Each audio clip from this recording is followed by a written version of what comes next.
예, 오늘은 38번째 토요 성경 공부 강의고요. 제목은 선한 목자입니다. 선한 목자. 말씀은 요한복음 10장 11절에서 24절까지입니다. 요한복음 10장 11절에서 24절 말씀을 공부하도록 하겠습니다. 먼저 11절에서부터 15절 말씀을 제가 읽도록 하겠습니다. 나는 선한 목자라. 선한 목자는 양들을 위하여 자신의 생명을 주느니라. 그러나 삭군이요 목자가 아니며 그 양들도 자기 소유가 아닌 자는 늑대가 오는 것을 보면 양들을 남겨두고 도망하느니라. 자, 이 삭군 목자는요, 이 늑대가 오게 되면 양들을 남겨놓고 도망가 버린다는 겁니다. 자, 그리하여 늑대는 그들을 낚아채고 양들을 흩어지게 하느니라. 그 삭군은 도망하나니 그가 삭군이요 양들을 돌보지 아니하기 때문이라. 예, 도망가는 자 삭군입니다. 계속 읽겠습니다. 나는 그 선한 목자라. 그런즉 나는 나의 양들을 알며 나의 양들에게도 알려져 있느니라. 아버지께서 나를 아시듯이 나도 바로 그렇게 아버지를 아느니라. 그리고 나는 양들을 위하여 나의 생명을 내놓느니라. 자, 이 삭군 목자가 있는 반면 또 선한 목자가 있는데 우리 예수 그리스도께서는 선한 목자십니다. 그런데 뭐라고 말씀하시냐면 나는 양들을 알며 나의 양들도 나를 안다는 것입니다. 이것은 바로 주님을 믿는 자들은 주의 음성을 듣는다는 것, 주의 말씀을 따른다는 것이죠. 자, 오늘 말씀 중에서 나는 그 선한 목자라. 선한 목자는 양들을 위하여 자신의 생명을 주느니라 라고 했습니다. 자신의 생명까지 주시는 그분, 선한 목자신 예수 그리스도십니다. 그런데 왜 주님께서는 나는 선한 목자라고 이렇게 명령하시는 겁니까? 그 이유는 분명 선하지 않은 악한 목자가 있음을 알려주기 위함입니다. 악한 목자가 있다. 보십시오. 스가랴 11장 16절에서 17절 말씀. 스가랴 11장 16절에서 17절 말씀입니다. 이는 보라, 내가 한 목자를 그 지역에서 일으킬 것이기 때문이니 그는 끊어진 자를 방문하지 아니할 것이요 어린 자를 찾지도 아니할 것이요 상한 자를 치유하지도 아니할 것이요. 계속 나쁜 짓만 하는 거죠. 돌보지도 않지요. 자, 이거 악한 목자입니다. 자, 가만히 서 있는 자를 먹이지도 아니하니라. 양들을 먹이지도 않습니다. 오히려 그는 살찐 것의 고기를 먹고 그들의 발톱들을 조각조각 뜯으리라. 도리어 양들을 해치고 있습니다. 그 양떼를 버려두는 우상목자에게 화가 있기를 바라노라. 자, 그는 우상목자입니다. 우상목자. 칼이 그의 팔과 오른쪽 눈에 임하리라. 그의 팔은 깨끗이 말라버릴 것이요 그의 오른쪽 눈은 완전히 어두워지리라. 자, 스가랴 11장 16절에서 17절에 말씀하시는 이 우상목자, 그 악한 목자는 바로 적그리스도를 말하고 있습니다. 적그리스도가 나타난다. 그런다 말이죠. 여기 지금 이 청색으로 칼이 그의 팔과 오른쪽 눈에 임하리라. 그의 팔은 깨끗이 말라버릴 것이다. 이 말씀. 그의 오른쪽 눈은 완전히 어두워지리라. 이 말씀이 그대로 요한계시록에 적그리스도에게 임하는 바로 그러한 모습을 그대로 여기에서 지금 예언하고 계신 거거든요. 계시록 13장 1절과 3절에 이렇게 말씀하고 있습니다. 여기는 지금 계시록 13장에는 이 적그리스도의 모습을 나타내요. 적그리스도가 나타났을 때 이어서 내가 바다의 모래 위에 서서 한 짐승이 바다에서 일어나는 것을 보았으니 7 머리들과 10 뿔들을 가졌고 그의 뿔들 위에는 10개의 왕관들이 있으며 그의 머리들 위에는 신성모독하는 이름이 있었더라. 자, 7 머리들 그리고 10 뿔이 있었고요. 그 뿔들 위에는 10개의 왕관을 쓰고 있습니다. 그때 마지막 때에 나타날 그러한 나라들 왕들과 관련이 있는데요. 자, 그런데 보십시오. 그리고 내가 보았더니 그의 머리들 중 하나가 상처 있게 입어 죽게 된 것 같았더라. 그런데 그의 치명적인 상처가 치유되었더라. 자, 스가랴서에서 예언했던 말씀이 그대로 여기서 지금 말씀하고 있는데 계시록에서는 분명히 그가 상처를 입었다 그랬죠. 상처. 그 상처가 바로 어디냐? 오른쪽 눈, 오른쪽 팔이라는 거예요. 그러니까 그의 팔 그리고 오른쪽 눈.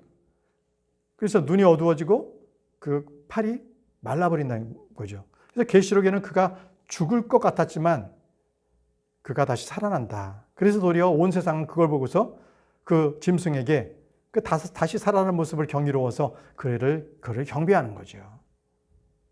자, 이것이 바로 악한 목자의 유형의 하나였고요. 또 하나가 있습니다. 악한 목자. 그것은 바로 이스라엘의 그 백성들을 돌보지 않은 바로 그러한 치리자들입니다. 그들이 악한 목자입니다. 바로 제사장 율법사들, 바로 그 다음에 무슨 관원들, 바로 이런 이 지도자들이 악한 목자입니다. 자, 에스겔 34장입니다. 에스겔 34장. 에스겔 34장 2절에서 3절 말씀을 제가 읽겠습니다. 자신들에게만 먹을 것을 공급하는 이스라엘의 목자들에게 화가 있기를 바라노라. 자, 이 이스라엘의 목자들은 자기들만 먹습니다. 이 악한 목자입니다. 목자들이 양떼를 먹이지 아니하냐. 너희는 살찐 것을 먹으며 너희는 양털로 너희의 옷 입히나니 너희는 사육된 것을 잡는도다. 그러나 너희가 양떼를 먹지는 아니하는도다. 너희가 양떼를 먹이지는 아니하는도다. 그러니까 양떼를 먹이고 돌보지 않고 그들은 도리어 그들에게 양떼들에게 해를 입혀요. 해를. 도리어 양떼들을 잡아먹고 그 양떼들의 죽이고 나서 그 털옷으로 자기 옷을 입고 바로 이런 짓들을 한다는 거죠. 자, 이것이 바로 악한 목자였습니다. 그럼 선한 목자는 어떤 분이신가? 예수 그리스도시죠. 자, 선한 목자는 바로 자기의 양들을 사랑하십니다. 품에 안으시고요. 부드럽게 인도해 주시는 분이세요. 이사야입니다. 이사야의 선한 목자에 대해서 말씀하고 계십니다. 이사야 40장 11절 말씀. 그분께서 목자처럼 자신의 양떼를 먹이시리라. 그분께서 자신의 발로 어린 양들을 모아 그들을 자신의 품에 안고 옮기실 것이요. 어린 것들과 함께 있는 것들을 온화하게 이끄시리라. 자, 어린 양들을 자신의 품에 안고 옮기시고요. 어린 것들을 온화하게 이끄신다는 것, 바로 선한 목자 되신 우리 주 예수 그리스도에 대한 예언의 말씀을 하고 있습니다. 자, 선한 목자를 봤고요. 자, 다시 본문 말씀 돌아가겠습니다. 요한복음 10장 12절에 13절. 그러나 삭군이요 목자가 아니며 그 양들도 자기 소유가 아닌 자는 늑대가 오는 것을 보면 양떼들을 남겨두고 도망하느니라. 그래 늑대는 그들을 낚아채고 양들을 흩어지게 하느니라. 그 삭군은 도망하나니 그가 삭군이요 양떼들을 돌보지 아니하기 때문이라. 이렇게 하셨습니다. 여러분, 우리가 지금 이 시간에는 말이죠, 주님께서 원하시는 목자가 되려면 어떤 자격 조건이 있어야 되는가? 주님께서 직접 이것을 시험한 경우가 있습니다. 자, 목자가 되려면 어떻게 하는가? 바로 베드로에게 말씀하신 거죠. 베드로에게 이렇게 말씀하셨어요. 요한복음 21장 15절에 요나의 아들 시몬아, 내가 이들보다 나를 더 사랑하느냐? 자, 이것이 바로 목자가 돼야 하는 기준입니다. 목자는 바로 예수 그리스도를 사랑해야 합니다. 내가 나를 사랑하느냐? 이런 물으셨어요. 자, 그러자 베드로가 이렇게 말씀드렸습니다. 예, 주여, 당신께서는 제가 당신을 사랑하는 것을 아시나이다 아니라. 그분께서 그에게 말씀하시기를 내 어린 양들을 먹이라 하시니라. 자, 부활하신 예수님께서 이제는 하늘로 올라가시기 전에 베드로에게 당부하셨어요. 내가 나를 사랑하느냐? 예, 제가 주님을 사랑합니다. 그러자 주님께서 말씀하셨죠. 내 어린 양들을 먹이라. 이것이 바로 목자입니다. 내 어린 양들을 먹이는 것은 예수 그리스도를 사랑하면 그가 목자입니다. 그런데요, 요즘 교회의 목회 현장을 보게 되면 여러 이유로 목사들께서 사임하는 경우가 참 많습니다. 예를 들어 교회의 일을 거짓으로 외부에 소문을 내서 교회를 흔듭니다. 그래서 교회가 깨지기를 바라고 그렇게 해서 목사를 내쫓으려고 하고요. 또 어떤 목사를 모함하기도 합니다. 그래서 갈등을 일으켜요. 그래서 여러 가지 일들로서 목사를 사임하게 만드는데 여러분, 이런 일들이 지금 교회마다 아주 허다합니다.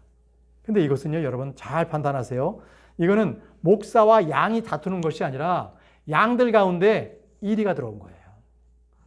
양은 그렇지 않아요. 양은 주님의 음성을 들으려고 애를 쓰는데 이리가 들어와서 자꾸 목자를 쫓아내려고 하는 거예요. 그리고 어떻게 해요? 나머지 양들을 자기가 먹어버리려고. 그게 이리의 특성입니다. 그렇기 때문에 언제든지 교회를 혼란시키는 자, 그들은 잘 봐야 합니다. 혹시 그들이 이리로서 영적으로 이 교회를 혼란시키려고 들어온 자들은 아닌가. 자, 다시 본문 말씀으로 돌아가겠습니다.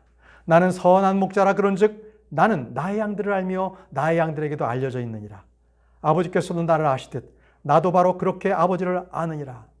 그리고 나는 양들을 위하여 나의 생명을 내놓느니라. 이렇게 말씀하셨습니다. 나는 나의 양들을 알며 나의 양들에게도 알려져 있느니라. 이 구절은요, 교회 목자와 성도들 간의 이 관계를 비유해서 말씀하십니다. 그런데 이 교회에서도요, 아무리 이 목자가 양에게 다가서려고 해도 양이 마음을 열지 않는다면, 아무리 자주 식사를 하고 자주 많은 대화를 해도 속마음을 드러내지 않는다면 그것은 교류가, 올바른 교제가 될 수가 없는 거죠. 여러분, 생각해 보세요. 목자의 관심은요, 목자가 양에 대한 관심은 그 양이 얼마나 잘 사나, 또는 그 양의 수입이 얼마나 되나, 이거 관심 없습니다.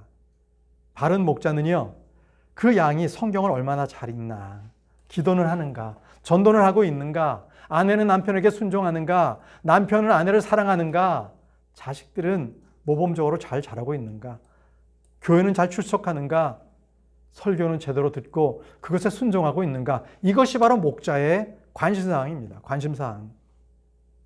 그래서 목자와 양의 관계는요, 인격적인 교류가 돼야 되는 겁니다. 인격적으로 서로의 순종의 관계가 돼야 되는 겁니다. 그래서 서로의 관심사를 알면 그가 온전히 목자를 따르는 양인지를 알 수가 있습니다. 무엇이 관심이 있는가? 하나님의 말씀인가? 아니면 세상에서 떠돌아다니는 그런 얘기들인가? 이런 것에 무엇에 관심을 두고 있는가? 이것을 알아야 합니다. 그래서 설교할 때 설교자가 외치는 그 음성에 대해서 아멘으로 화답할 줄 알고 그것이 정말 하나님의 말씀을 받아들일 줄 아는 그러한 양이 확실하게 주님께서 원하시는 양떼들입니다. 양떼들입니다. 자, 다음 본문 말씀입니다. 요한복음 10장 16절. 요한복음 10장 16절. 그리고 나에게는 이 양 우리에 속하지 아니한 다른 양들도 있으니 그들 역시도 내가 데려와야만 하며 그들은 나의 음성을 들으리라. 그리하여 하나의 우리와 하나의 양떼가 있으리라. 이렇게 하셨습니다. 자, 이 양들, 우리에 속하지 아니한 다른 양들, 자, 다른 양떼들이 있다고 말씀하십니다. 자, 이것은 무엇입니까? 바로 흩어져 있는 이스라엘 백성들을 얘기합니다. 주님 앞에 온 이 양들 외에도 많은 양떼들이 흩어져 있습니다. 이스라엘 백성들이 그렇습니다. 그래서 에스겔 34장에는요, 바로 이스라엘 양떼에 대해서 주님께서 말씀하고 계십니다. 에스겔 34장 전체가 이스라엘 양떼에 대해서 말씀하고 계시는데 12절 말씀을 제가 읽어보겠습니다. 마치 목자가 흩어진 자기 양들 가운데 있는 날에 내가 자기 양떼를 찾아낸 것 같이 이처럼 내가 나의 양들을 찾아내겠고 구름이 껴서 흐리고 어두운 날에 그들이 흩어져 있는 모든 장소들에서 그들을 구출하겠노라. 주님께서는 흩어져 있는 양떼를 찾겠다고, 그들을 구출하겠다고 말씀하고 계십니다. 또요, 15절 16절, 에스겔 34장 15절 16절에도요, 양떼 잃어버린 자 계속 나옵니다. 내가 나의 양떼를 먹이겠고 내가 그들을 눕히게 하겠노라. 주 하나님이 말하노라. 내가 잃어버린 바 된 자를 찾고 내버린 자를 다시 데려오겠고 부러진 자를 싸매주고 병든 자를 강건하게 하겠노라. 바로 양떼에 대한 선하신 목자님의 마음입니다. 목사의 아직 선한 목자의 마음을 주님께서 말씀하고 계십니다. 그러나 내가 살진 자와 강한 자는 멸하겠으니 나는 그들을 심판으로 먹이겠노라. 선한 목자는 잃어버린 것, 그 양떼를 찾아 나섭니다. 선한 목자십니다. 자, 다시 요한복음 10장 17절에서 18절 말씀 본문입니다. 자, 그러므로 나의 아버지께서 나를 사랑하시나니 내가 나의 생명을 내려놓는 까닭이라. 이로써 내가 그것을 다시 취하려 함이라. 나에게서 그것을 빼앗을 사람은 아무도 없으나 나 스스로 그것을 내려놓느니라.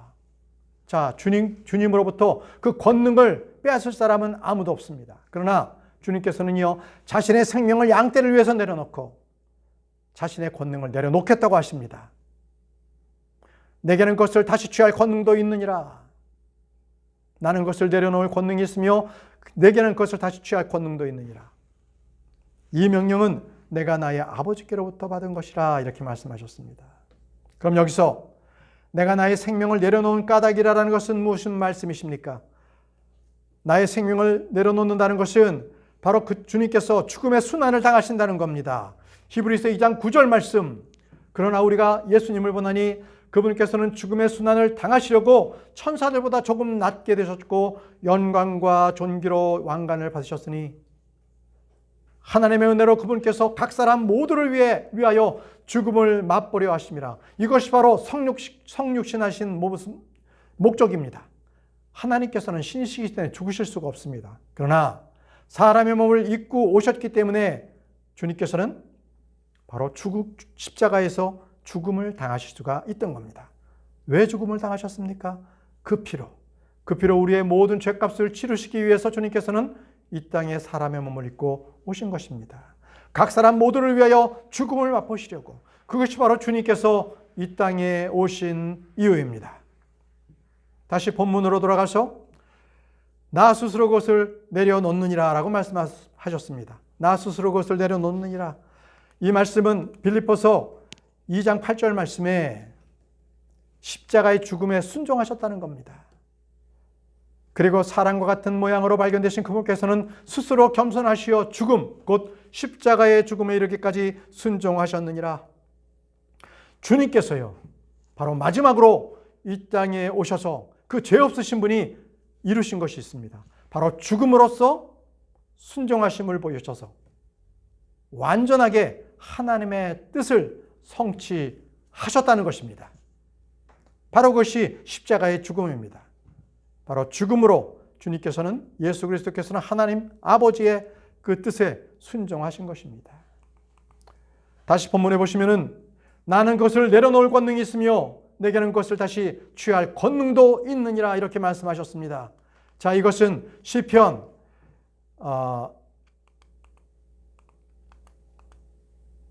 62편 11절에 나옵니다. 자, 그 권능이란 무엇입니까? 그 권능은 바로 하나님께 속하는 권능입니다. 그래서 이 권능을 우리 예수 그리스도께서 하나님이시기 때문에 내려놓을 수도 있고 다시 그것을 취하실 수도 있는 겁니다. 그 권능은 바로 하나님께 속한 것입니다. 하나님께는요, 모든 영광과 존귀와 존엄이 그분 앞에 있습니다.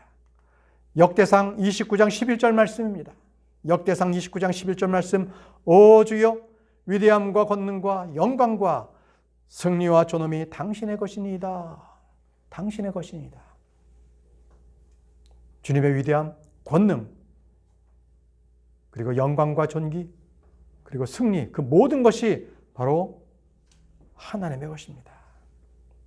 그렇기 때문에 주님께서는요, 하나님께서는 그의 백성들에게 권능과 영광을 주십니다. 승리와 존엄을 주시는 분이십니다. 주님께서 가지고 계신 그 모든 것들을 양떼에게 주시는 분, 선한 목자십니다. 다시 본문 말씀으로 돌아가겠습니다. 요한복음 10장 19절에서 21절 말씀입니다.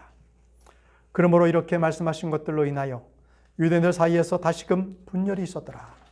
그러자 그들 중 많은 이들이 말하기를 그는 한 마귀에 들려 있으며 미쳐 있도다. 어찌하여 너희는 그의 말을 듣느냐 하였더라. 다른 이들을 말하기를 이것들은 한 마귀에 들린 자의 말들이 아니로다. 마귀가 눈먼 자의 두 눈을 열어둘 수 있겠느냐 하였더라. 자, 지금 분란이 생겼어요. 어떻게 해요? 한쪽에서는 그는 마귀 들렸다 하고요. 한쪽에서는 어떻게 마귀 들린 자가 눈먼 자의 눈을 열어둘 수 있겠느냐.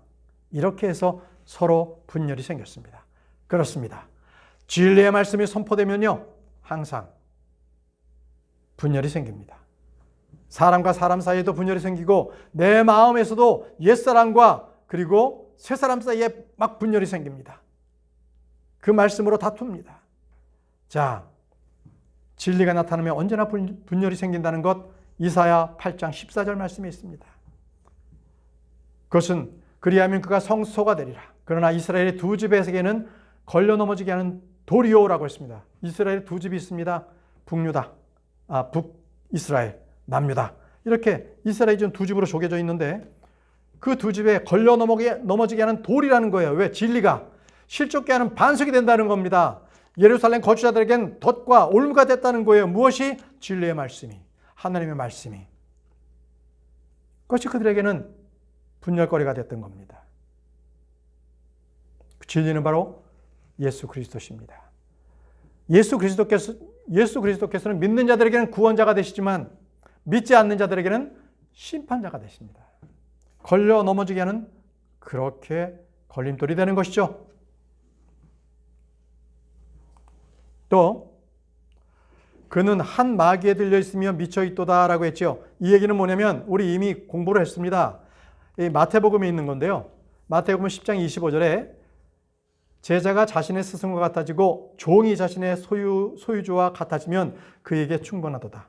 만일 그들이 그 집의 주인을 베엘제굽이라 불렀다면 하물며 그의 집사람들은 그들이 얼마나 더 심하게 부르겠느냐 이렇게 했습니다. 자, 주인을 베엘제굽, 파리의 왕의 대왕이라고 불렀다면 바로 그 집안 사람들을 얼마나 더 심하게 다루겠냐는 거예요. 이 말씀은 바로 예수님을 바로 바리새파인들이 저는 마귀 들린 자다 해가지고 바로 그들이 베엘제굽이라고 불렀던 겁니다. 바로 이것을 말씀하고 계시는 거예요. 이것을. 그것이 바로 이 말씀에 그는 한 마귀에 미쳐 있도다 이 말씀인 겁니다. 자, 그리고 마귀가 눈먼 자의 두 눈을 열어줄 수 있겠느냐라는 말씀 나오죠. 이것은 우리가 이전 구절에서 주님께서 이적을 행하셔서 눈먼 자의 눈을 열어주셨잖아요. 그렇기 때문에 그거 가지고 바리새파인들이 아니 태어날 때부터 눈먼 자가 눈을 떴는데 이게 누구의 죄냐 이렇게 또 서로 물었지 않습니까? 요한복음 9장에 있습니다. 요한복음 9장 32절에 33절 세상이 시작된 이래에 어떤 사람이 눈먼 자로 태어난 이에 두 눈을 열어주었다는 것은 들려오지 아니하였나이다. 만일 이 사람이 하나님께 속하지 아니하였다면 그는 아무것도 행할 수 없었으리이다. 바로 이 눈을 뜬 자가 바로 바리새파인들에게 증거하는 거예요. 그는 하나님께 속한 자, 예언자인 게 분명합니다. 그렇기 때문에 하나님께 속했기 때문에 저의 눈을 열어준 것입니다. 이렇게 지금 고백을 하고 있는 거거든요. 그러니까 이 말을 들은 바리새파인들은 내가 나를 가르쳐 이러면서 이제 그를 쫓아냈죠. 자, 이제 다시 본문 말씀 돌아가서 요한복음 10장 22절에서 24절 말씀입니다. 이후에 예루살렘에 봉헌절이 있었는데 때는 겨울이었더라. 그런데 예수님께서 성전 안에서 솔로몬의 주랑을 거니셨더라. 그때 유대인들이 와서 그분 주위를 둘러싸고 그분께 말씀드리기를 당신을 얼마나 오랫동안 우리로 하여금 의심하게 하라 하시나이까? 만일 당신이 그리스도시라면 우리에게 명령하게 알려주소서 하였더라. 자, 우리 여기서 보게 되면 예루살렘에 봉헌절이 있다라고 처음 나오죠. 근데 그게 겨울이었다는 거죠. 이 봉헌절의 유래를 잠깐 말씀드리면요.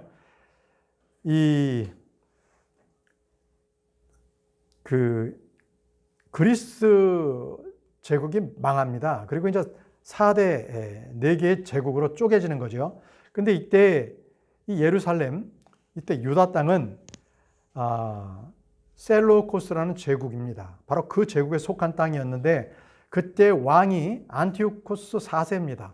에피파네스라고 하죠. 이가 예루살렘 성전을요 제우스 제단으로 만들어 보셨습니다. 거기다가 동물의 피로 말이죠. 뿌린 거죠. 자, 그러한 아주 치욕적인 일이 있었을 때 그때 주님 오시기 164년 전에 우리로 말한다면 독립군이죠. 근데 그때는 마카베우스라는 그 사람이 있습니다. 그 집안 사람들이 독립운동을 일으켜서 예루살렘을 탈환합니다. 그리고 그들이 예루살렘에 봉헌절을 다시 드리는 거예요. 봉헌절. 그때가 겨울이었습니다. 그러니까 봉헌절에는 꼭 겨울입니다. 겨울. 예레미야서에서는요. 그때 그 암울했던 때를 탄식하는 구절이 있어요. 예레미야 8장 20절입니다. 예레미야 8장 20절. 수학이 끝나고 여름이 끝났으며 우리는 구원받지 못하였도다. 자, 수학이 끝났어요. 여름이 끝났어요. 그럼 어느 계절이 와요? 겨울이 와요. 구원받지 못한 상태에서. 바로 이 이스라엘의 어두웠던 때, 그때를 얘기합니다. 그때는 겨울이었습니다. 우울한 때입니다. 자, 이 말씀과 함께요. 보십시오. 이 말씀을 쭉 하시면서 요한복음 10장 바로 이 말씀, 요한복음 10장 22절 이 말씀 이후부터는요, 예수님께서 유대인들의 지도자들에게는 이제부터는 말씀을 전하지 않습니다. 이제 더 이상 그들에게는 복음을 전하지 않는 그런 이제 일들이 그 이후부터 발생이 됩니다. 이제 그들에게는 더 이상 말씀의 사역이 끝나버리는 거죠. 요한복음이 21장까지 있거든요. 근데 요한복음 10장 22절에서 이제 끝나요. 이제 유대 종교 지도자들에게는 그들에게는 주님께서 말씀을 전하지 아니하시고 이제 외부로 나가셔서 일부 백성들에게만 말씀을 전합니다. 이 지도자들은요, 계속적으로 하나님의 아들을 죽일 궁리만 합니다. 어떻게 하면 그를 죽일까? 그렇기 때문에 주님께서 바로 그들이 있는 예루살렘을 보면서 이렇게 탄식하며 우셨습니다. 주님께서 우시면서 하신 말씀이 누가복음에 기록되어 있습니다. 누가복음 19장 42절에서 44절입니다. 만일 너만이라도 적어도 너의 날이라도 너의 화병에 속한 것들을 내가 알았더라면, 그러나 이제 그것들이 너의 두 눈에서 숨겨졌도다.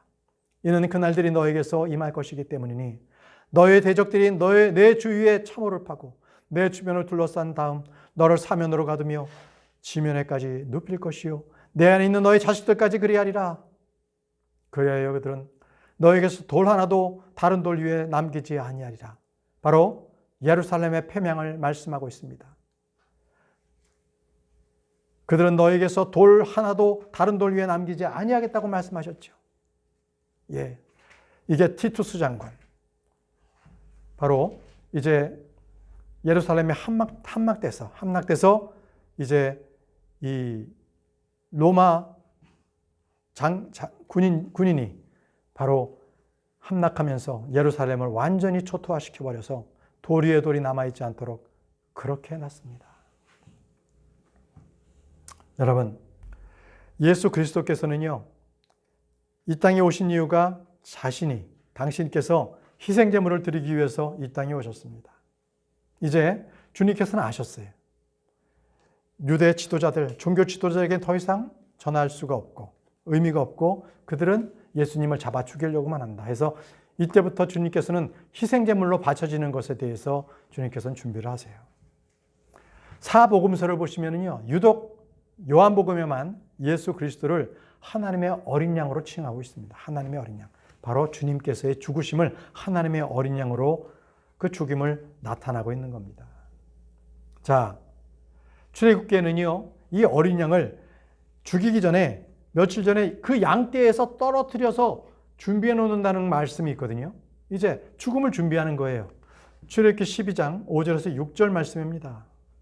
너희의 어린 양은 흠이 없고 일련된 수컷 한 마리여야 하리라. 너희는 양들 중에서나 염소들 중에서 그것을 취하여야 하리라. 자, 어린 양을 이 양들, 염소들이 같이 이렇게 때를 지우고 있으니까 그들 중에서 취하라는 거예요. 그런 다음에 너희는 같은 달 14일에 그것을 간수하였다가 이스라엘 회중의 전체 집회 때 그것을 저녁에 잡을지라. 6월절 어린 양. 그것을 따로 취하라고 이렇게 주님께서 말씀을 해주셨어요. 주님께서 그것을 취하라. 이것은 바로 성별되게 구별하라는 것입니다. 성별되게 구별하라. 자, 요한복음 10장 36절. 나는 하나님의 아들이라고 말하였다고 해서 너희가 아버지께서 성결하게 구별하시고 세상 속으로 보내신 그에 관하여 당신이 신성모독을 하노다 말하느냐. 바로 이 말씀은 이제 아버지께서 성별하게 구별하셨다는 것은 예수님께서 바로 십자가에서 희생제물로 드려질 것을 암시하고 있는 말씀입니다. 아버지께서 성별하게 구별하셨다. 바로 이것은 예수님께서 직접 이 말씀을 하셨죠. 요한복음 10장 15절에 나는 양들을 위하여 나의 생명을 내려놓느니라. 바로 어린 양, 유월절 어린 양으로서 바쳐진다는 거예요. 나는 나의 양들을 위하여 나의 생명을 내려놓느니라. 바로 선한 목자신 예수 그리스도의 말씀이십니다. 자, 다시 본문 말씀으로 돌아가겠습니다. 요한복음 10장 23절. 그런데 예수님께서 성전 안에서 솔로몬의 주랑을 거니셨더라. 이렇게 하셨습니다. 자, 이 솔로몬의 주랑이요, 이 신약에서 사도행전에 2번이 나옵니다. 그런데 이 사도행전에 2번 나올 때에 그때는 사뭇 지금의 이러한 겨울철과는 다른 좀 더 활기찬 모습으로 나타나고 있습니다. 사도행전 3장 11절에 모든 백성이 대단히 경이로워하며 그들에게 함께 달려갔더라. 어디에서요? 솔로몬의 주랑이라는 불리는 그 주랑 안에서. 또 요한복음과는 지금 또 분위기가 다르죠. 사도행전 5장 12절에도요. 그들은 모두 한 뜻이 되어 솔로몬의 주랑 안에 있더라. 이렇게 솔로몬의 주랑이 2번이나 나옵니다. 그러나 요한복음과는 사뭇 분위기가 다른 것을 알 수 있습니다. 자, 이제 요한복음 10장 24절 다시 본문 말씀으로 돌아가겠습니다. 유대인들이 말하죠. 당신께서 그리스도라면 우리에게 명료하게 말씀해 주시길 바랍니다. 이렇게 말합니다. 왜 그랬을까요? 믿기 위해서? 아니요.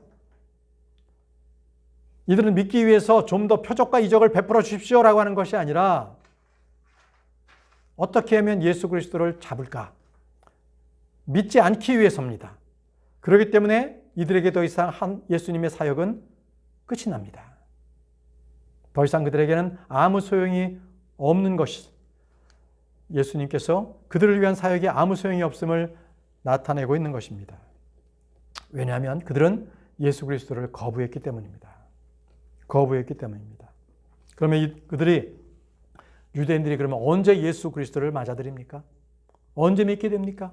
이제는 그들은요, 이 교회 시대를 지나서 대환란 때에 바로 야곱의 공경의 때라고 하죠. 그때를 지납니다. 그래서 대환란 때 그들이 정년이 되면서 그때서야, 그리고 나서 예수님을 그들은 받아들입니다. 복음을 받아들이고 하나님의 명령을 듣습니다. 그것이 유대인들이에요. 자, 이제 말씀을 정리하겠습니다. 오늘 여러분들에게 말씀드린 선한 목자. 세상에는 거짓 목자가 많습니다. 악한 목자 곧 이 땅에 옵니다. 물론 그 시대 때, 대환란 때는 우리는 이 땅에 없습니다. 저 하늘에 올라가 있습니다. 그러나 우리가 분명하게 할 것은 그때가 다가왔다는 것입니다. 너무나 감사한 것은 저와 여러분들을 위해서 예수 그리스도께서는 자신을 어린 양으로서 생명을 내어놓으셨다는 것입니다. 이제는 우리는 그분으로 인하여 새 생명을 받았습니다.